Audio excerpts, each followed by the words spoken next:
ओडिशा में 3 रूसी नागरिकों की एक के बाद एक हुई मौतों को लेकर विदेश मंत्रालय का बयान अब सामने आया है। विदेश मंत्रालय के प्रवक्ता अरिंदम बागची ने कहा कि 3 रूसी नागरिकों की अलग अलग हुई मौतों को एक दूसरे से लिंक करने की कोई वजह सामने नहीं आई है। 3 संदिग्ध मौतों की जांच कराई जा रही है। जो भी जरूरी कदम उठाए जाने हैं वो पूरे किए जा रहे हैं। ओडिशा सरकार पूरी जांच कर रही है।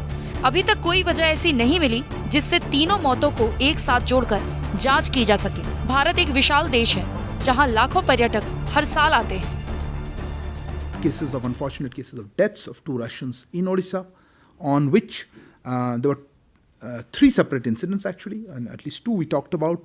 And those cases, necessary investigation is being carried out by the Odisha police as per our laws. We are now aware of a death of a Russian sailor. We understand it is in international waters off the coast of Odisha, but we were checking. We understand that the body has or brought to Paradip port for necessary formalities which are being undertaken in such cases of deaths on a ship. And this will be handled by our appropriate laws governing such cases and deaths on ships. So I wouldn't like to link all of them nor look at it all together. It's a large country with a large number of foreigners visiting here. I think it's just the headlines has been caught on.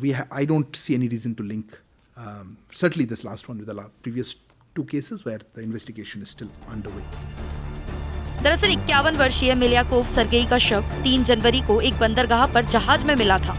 Sergei इस जहाज के chief engineer थे। ये जहाज पारादीप के रास्ते बांग्लादेश के चटगांव बंदरगाह से मुंबई जा रहा था, लेकिन 3 जनवरी की सुबह मिल्याकोव सर्गेई जहाज के चैम्बर में मृत मिले। इसके पहले 2 अन्य रूसी नागरिकों की मौत रहस्यमय ढंग से हो गई। बीते 21 दिसंबर को रूसी पर्यटकों की एक टीम ओडिशा पहुंची थी। इस टीम में रशियन राष्ट्रपति व्लादिमीर पुतिन के आलोचक रहे रूसी सांसद पावेल एंटोव भी थे। यूक्रेन आक्रमण के फैसले पर भी एंटोव ने पुतिन की आलोचना की थी।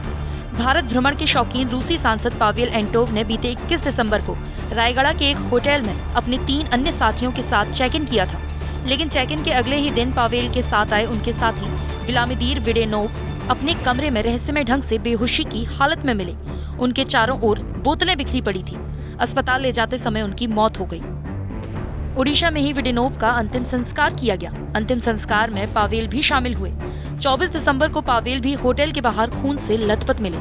बताया जा रहा है कि तीसरी मंजिल से गिरने से उनकी मौत हो गई।